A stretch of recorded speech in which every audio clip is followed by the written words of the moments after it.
Bismillahirrahmanirrahim. Assalamualaikum warahmatullahi wabarakatuh. Yang saya hormati Bapak Idrus Al-Ghifari SHMH selaku dosen pengampu mata kuliah Hukum Perdata Internasional. Perkenalkan, saya Yoga Dwayana dengan NPM 2321 010058, mahasiswa Fakultas Syariah Prodi Hukum Keluarga semester 6 kelas D. Baik, di sini saya akan menjelaskan mengenai materi pada buku Hukum Perdata Internasional dari bab 8 sampai bab 13. Baik, langsung saja pada bab 8 yang membahas tentang penyelundupan hukum, yaitu penyelundupan hukum adalah usaha seseorang untuk menghindari hukum yang seharusnya berlaku dengan mencari sistem hukum lain yang dianggap lebih menguntungkan. Biasanya dilakukan dengan sengaja, misalnya pindah kewarganegaraan atau membuat perjanjian di negara tertentu agar terhindar dari aturan negaranya sendiri. Dalam hukum perdata internasional, tindakan ini dapat ditolak oleh hakim karena dianggap menyalahgunakan hukum. Kemudian lanjut pada bab 9 yang membahas mengenai hukum yang berlaku dalam kontrak dagang internasional.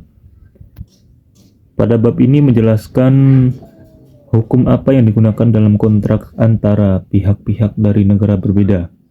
Prinsip utamanya adalah kebebasan para pihak untuk memilih hukum yang dipakai.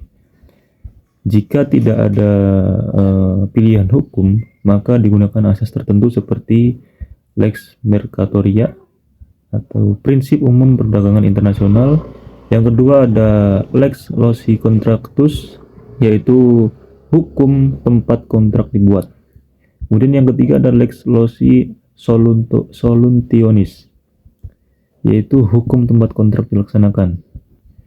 Bab ini juga membahas mailbox theory, yaitu perjanjian dianggap terjadi saat penerimaan penawaran dikirim. Kemudian pada bab 10 yang membahas perbuatan melawan hukum dalam hukum perdata internasional. Bab ini membahas perbuatan melawan hukum yang melibatkan unsur asing, misalnya kecelakaan atau penipuan lintas negara. Permasalahan utamanya adalah menentukan hukum negara mana yang digunakan untuk menyelesaikan sengketa. Selain itu, dibahas juga teori-teori penentuan hukum dan asas hukum perdata internasional dalam menentukan status badan hukum internasional. Lanjut pada bab 11, yaitu mengenai asas-asas hukum perdata internasional tentang hukum benda dan keluarga. Pada bab ini menjelaskan juga bahwa hukum yang berlaku terhadap benda biasanya ditentukan berdasarkan letak benda tersebut.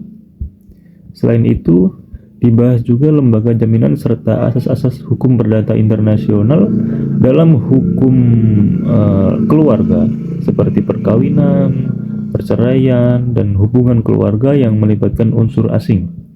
Intinya, hukum perdata internasional membantu menentukan hukum mana yang dipakai dalam hubungan keluarga internasional. Kemudian pada bab 12 yang membahas mengenai jurisdiksi, pengadilan, dan arbitrase.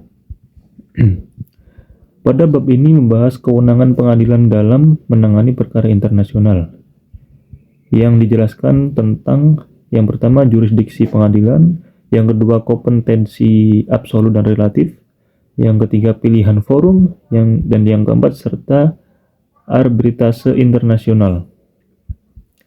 Arbitrase sering digunakan dalam sengketa bisnis internasional karena dianggap lebih cepat, fleksibel, dan rahasia dibanding pengadilan biasa.